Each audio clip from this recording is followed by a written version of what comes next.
Bonjour à tous et bienvenue pour la vidéo de la nouvelle lune du 30 mai 2022. Alors nous sortons d'une période printanière extrêmement intense, même l'hiver 2022 a été très intense. Et là, ça change. Ça change un petit peu. C'était un crescendo d'énergie qui allait dans des plans très subtils. Je ne sais pas comment chacun d'entre nous on a pu le vivre, mais ces moments qui ont un peu culminé avec la fête du Vesak, avec cette pleine lune, éclipse lunaire totale qu'on vient tout juste de passer là, dans la nuit du 15 au 16, dépendamment où on se trouve sur la planète, en tout cas du 16 au matin pour plusieurs. Mais, eh bien voilà, c'était quand même un point culminant de toutes sortes d'aspects très puissants. Là, on sent que ça change. On va un peu ailleurs avec cette nouvelle lune du 30 mai. Alors, où est-ce que l'on va? Premièrement, il y a quelques changements. Allons les voir tout de suite là. Il y a Mercure qui est rétrograde, lui qui avait fait son entrée en Gémeaux. Il rétrograde et rentre, donc revient en Taureau.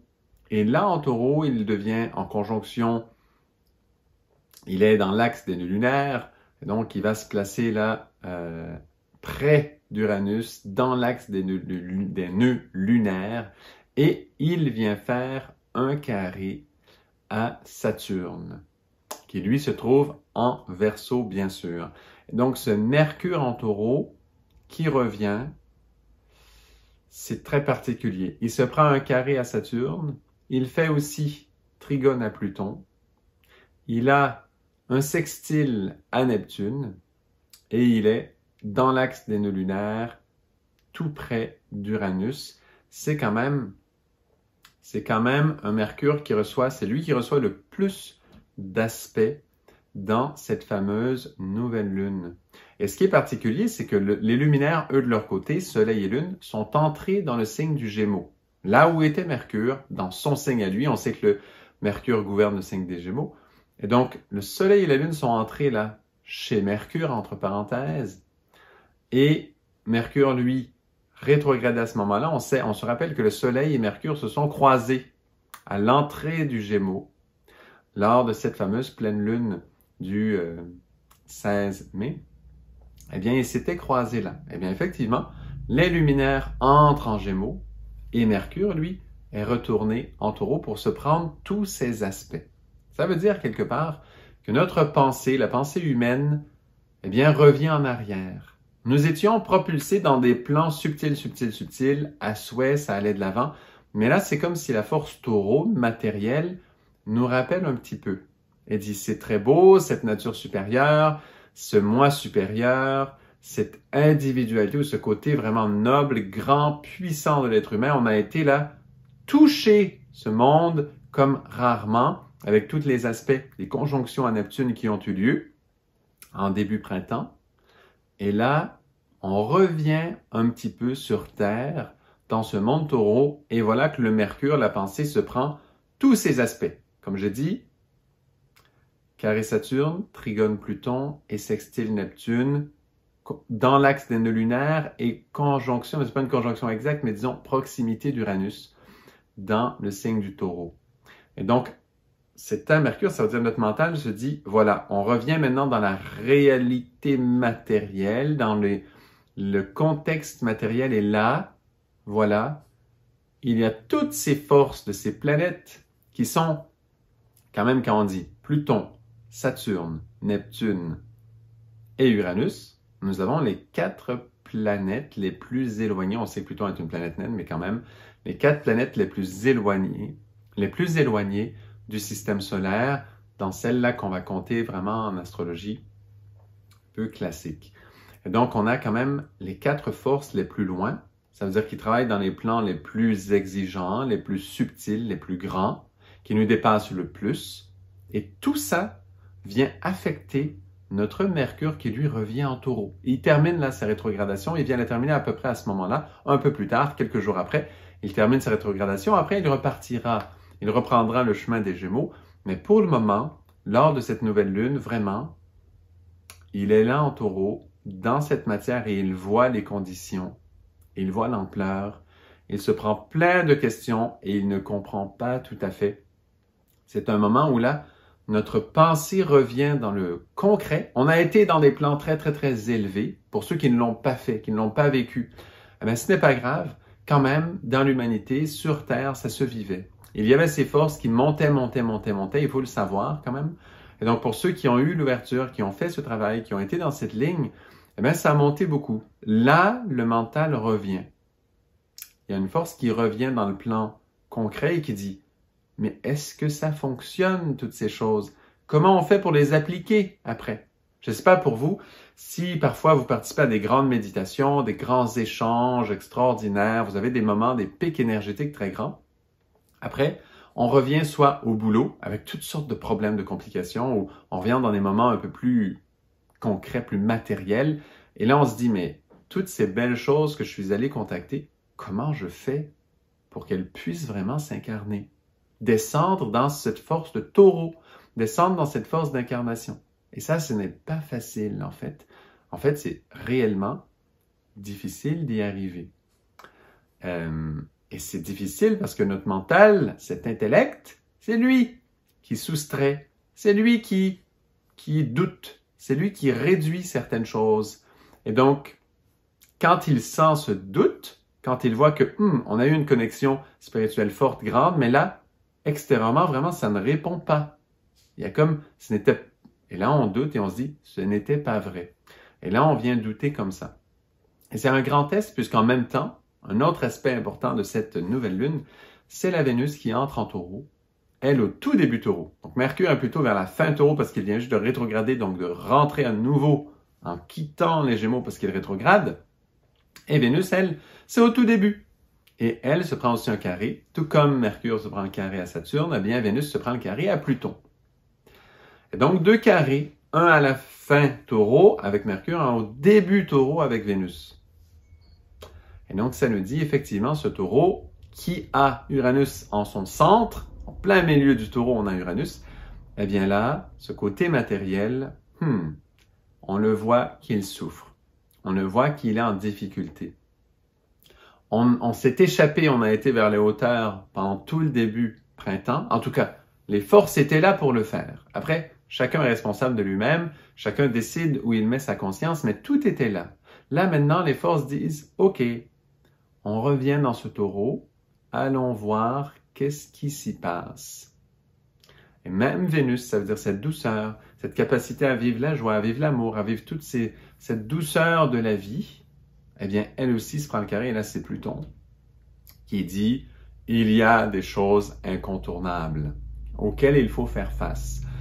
Et Vénus étant en taureau, eh bien voilà, c'est dans la matière que ça se passe, ces choses incontournables, donc pas nécessairement facile comme moment pour notre conscience, pour la joie, pour toutes ces choses. Pourtant, la chaleur est là, l'été approche à vue d'œil, on est dans un très bel espace en réalité, mais au niveau d'une réalité matérielle, physique de la Terre, de notre planète, de notre humanité, c'est comme si on a fait plein d'idées, et là, il faut revenir, il faut vérifier tout ça.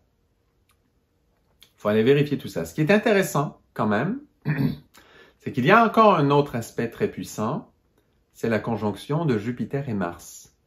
Jupiter et Mars en tout début Bélier, 3-4 degrés Bélier, et vraiment c'est à moins d'1 degré d'écart, sont en conjonction.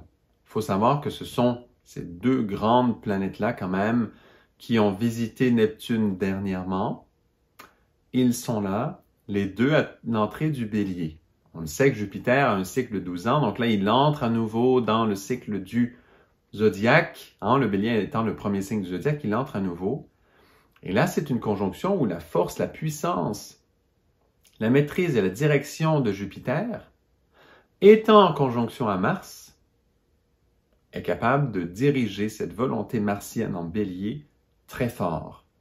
Et donc, il y a des actions très puissantes qui peuvent être posées. Il faut savoir que cette conjonction fait sextile avec la nouvelle lune, Soleil-Lune en Gémeaux, à 9 degrés, mais aussi carré à la lune noire, juste après, dans le signe du Cancer.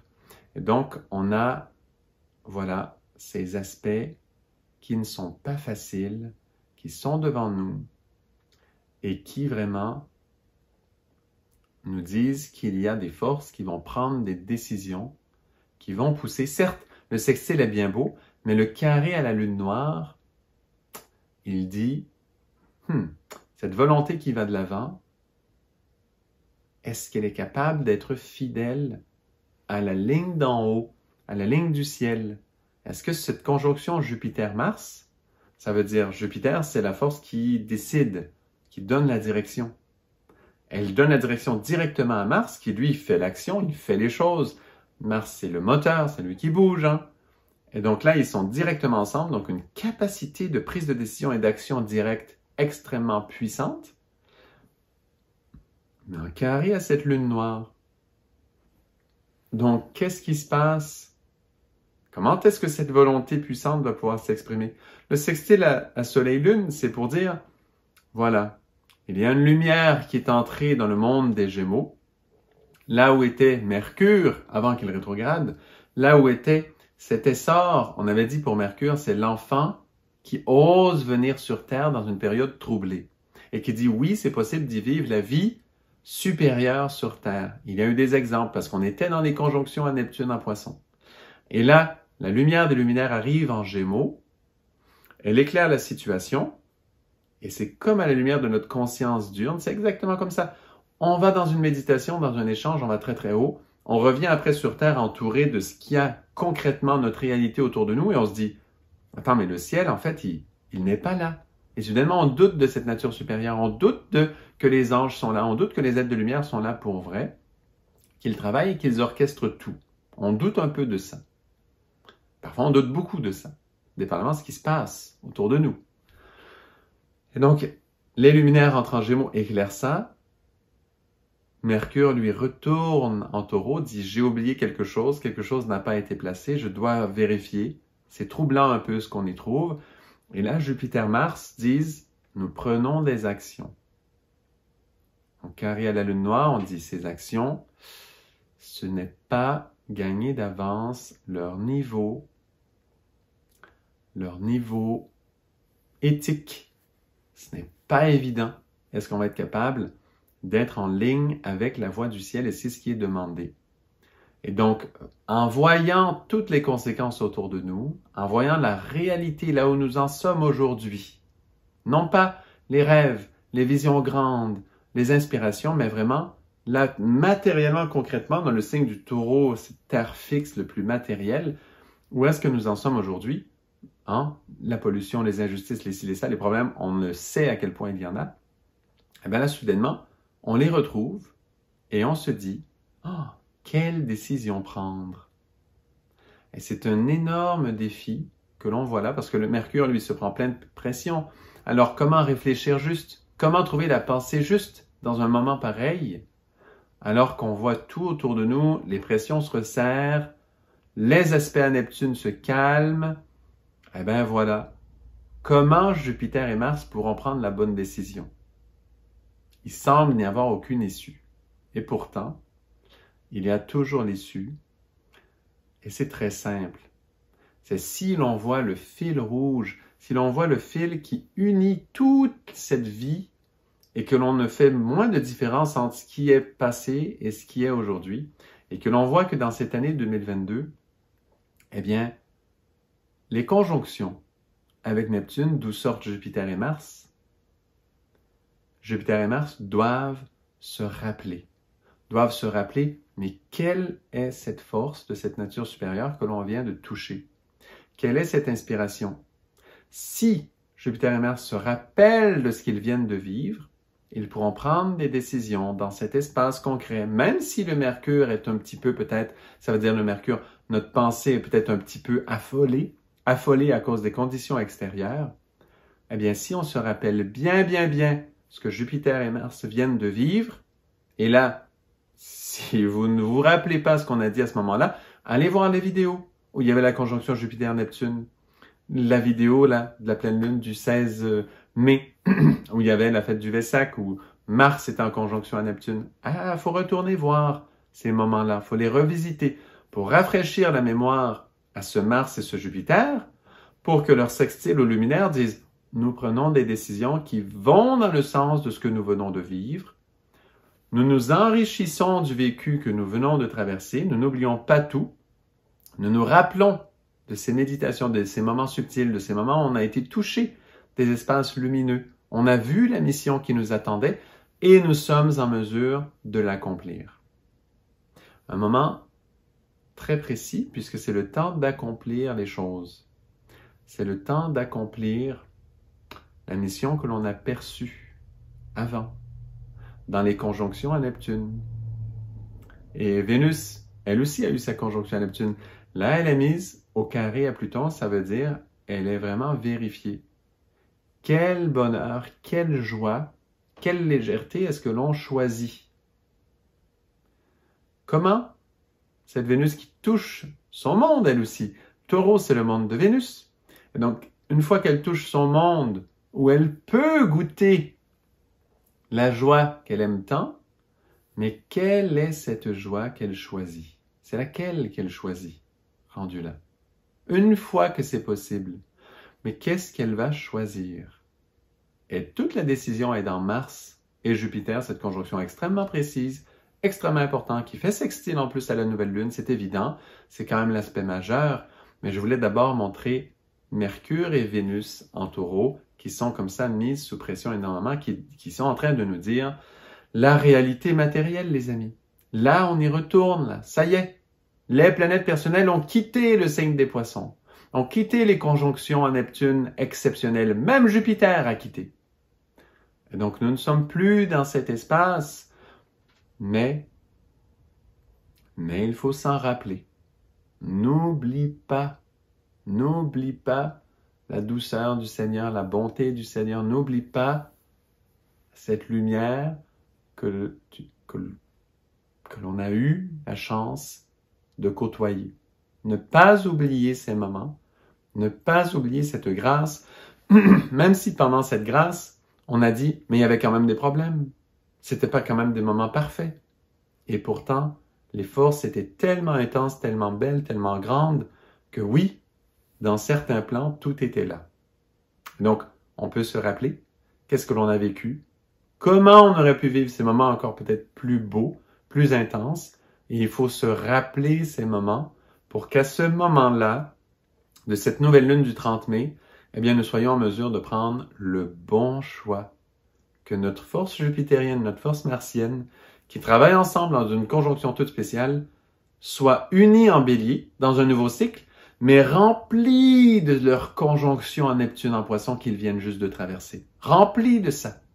S'ils font semblant d'être seulement dans un nouveau cycle, le nouveau, eh bien Jupiter et Mars n'auront pas la bonne attitude, n'arriveront pas à faire les bons choix, puisqu'ils ne seront pas matures suffisamment, puisqu'il y a plein de pression sur Vénus et sur Mercure. Ça veut dire de vivre des choses agréables. Oh, c'est pas si simple parce qu'il y a des gros conflits, il y a des gros problèmes, il y a des grosses manipulations, il y a des vrais problèmes là. Hein? Et là, on les sentira là, bien, solidement ces problèmes. Eh bien, voilà. Pour pouvoir traverser ça, il faut absolument que Jupiter et Mars se rappellent de ce qu'ils viennent de vivre, que les décisions qu'ils prennent soient totalement liées à ça, même s'il arrive de nouveaux problèmes qui font en sorte que nous oublions la beauté que l'on vient d'aller vivre. Il ne faut pas l'oublier. Il y a eu des grâces dans cette période. En tout cas, je souhaite à chacun d'en avoir touché le plus possible. Et si il y en a qui n'en ont pas touché, eh bien, rappelez-vous les forces qu'il y avait. Rappelez-vous les conjonctions. On peut aller chercher les cadeaux même après. Parce que il y a une mémoire. Vous connaissez l'Akasha Chronica. Il y a une mémoire. Il y a une mémoire qui tient tous les cadeaux qui ont été offerts. Eh bien, d'aller les voir, ces cadeaux, même si on les a ratés, parce que je sais pas, on avait la tête ailleurs, on était pris avec quelque chose. Chacun a ses cycles personnels. Et donc, pour pouvoir prendre la bonne décision, là maintenant, pour faire face et dire oui ou non à certaines choses, aller dans le bon sens, alors que là, vraiment, vraisemblablement, les pressions sur Mercure et Vénus en Taureau, ben, sont très concrètes, sont très réelles. Pour prendre le bon choix, il faut se rappeler. Il faut se rappeler les grâces que l'on a reçues. Voilà. Ça, c'est le message. Je pourrais le répéter encore 100 fois. c'est ce qu'il faut se rappeler vraiment, c'est que Jupiter-Mars ont un travail unique à faire, une décision très importante à prendre, qui transforme tout, qui change tout. Ils doivent être fidèles à la direction. La lune noire demande la fidélité à l'âme. Doivent être fidèles au monde subtil, mais c'est un carré. Ça veut dire pas facile de rester fidèle à l'âme parce qu'on est dans un nouveau cycle. Nous sommes encouragés de dire il faut prendre des nouvelles décisions, il faut aller dans des choses nouvelles. On se fait dire ça tout le temps, mais en réalité, minute la nouveauté. On vient de vivre des perles, on vient de vivre des moments sacrés, privilégiés, beaux, grands. On touche notre moi supérieur comme rarement on a la chance de le toucher. En tout cas, les énergies astrologiques sont là pour ça, étaient en tout cas dans ce début printemps très puissantes dans ce sens. Il faut s'en rappeler. Maintenant, là, on nous met dans la matière bien comme il faut et on nous dit, rappelez-vous un peu de ce que vous avez vécu, montrez-nous quel type de décision vous êtes capable de prendre basé sur le vécu qui vient de sortir, qui vient juste d'être vécu. Voilà. Donc, c'est une nouvelle lune qui est différente des autres, qui, voilà, souvent je dis, mais celle-là, elle est exceptionnelle, tout ça. Cette fois-ci, grand travail, il faut y arriver, là, il y a une exigence qui est là, les énergies changent, c'est le temps d'être vigilant, faire attention, ne pas s'emballer parce qu'il y a des nouveaux cycles qui nous sont comme ça proposés et d'oublier ce que l'on vient d'aller toucher ces derniers mois pendant ce printemps exquis, exceptionnel, tellement riche au niveau des énergies d'en haut, vraiment à ne pas oublier. On nous demande une maturité dans une énergie qui normalement ne mature pas très bien, c'est Mars qui a difficulté à gagner en maturité quand même pour l'humanité, mais là, vraiment Jupiter est collé dessus et il est demandé ça, et pourtant, il est en bélier le Mars, il veut y aller, et Jupiter aussi a envie de créer un nouveau cycle, mais on leur demande, rappelez-vous, faites le lien entre les poissons et le bélier, entre le dernier signe du zodiaque, les poissons, et le premier signe du zodiaque, le bélier. Faites le lien entre les deux. Faites le lien entre ce vécu avec ce moi supérieur et ce vécu avec cette personnalité que chacun a. Il faut faire le lien. Il faut lier les deux, il faut s'en rappeler, C'est extrêmement important de coller à ça. On a des décisions à prendre, c'est un moment très important parce que les autres aspects qui viennent après vont être assez déterminés par les décisions là, qui vont être prises à ce moment. Donc, si vous voyez autour de vous des décisions qui ne sont pas très bonnes, vous vous dites « Oh là là, mais c'est paniquant ce qui se passe », mais sachez que chacun a ses décisions à prendre et donc celle que chacun prend a un énorme impact dans cette balance qui nous unit tous ensemble, l'humanité. Donc, ne croyez pas que c'est perdu. S'il y en a qui prennent des mauvaises décisions autour de vous, sachez que les vôtres, celles de chaque personne comptent énormément. Il ne faut pas sous-estimer ça. Parce que plus on conscientise tout ça, eh bien, plus on sera fort en tant qu'humanité et on ira de l'avant. Voilà. Je pense que c'est assez clair. Je crois que le message est là. Merci pour votre écoute et à très bientôt pour une autre vidéo d'astrologie.